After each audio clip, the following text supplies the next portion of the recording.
অপরের গীবত করা এবং দোষ ত্রুটি অনুসন্ধান করা সম্পর্কে আল্লাহ রাসূল সাল্লাল্লাহু আলাইহি ওয়াসাল্লাম কি বলেছেন আসুন শোনা যাক।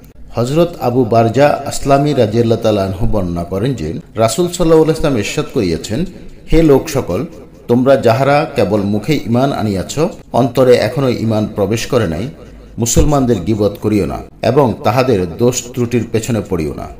কেননা যে ব্যক্তি মুসলমানের দোষ ত্রুটির পেছনে পড়ে, আল্লাহ তাআলা তাহার দোষ ত্রুটির পেছনে পড়েন, আর আল্লাহ তাআলা যাহার দোষ ত্রুটির পেছনে পড়েন তাহাকে ঘরে বসা অবস্থায় লাঞ্ছিত করেন।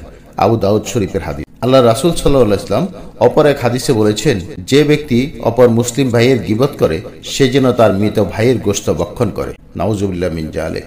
আল্লাহ তাআলা আমাদেরকে গীবত করার মতো মহাপাপ থেকে এবং অপরের দোষ ত্রুটি অনুসন্ধান করার মতো গুনাহ থেকে হেফাজত করুন। আমিন সুম্মা আমিন।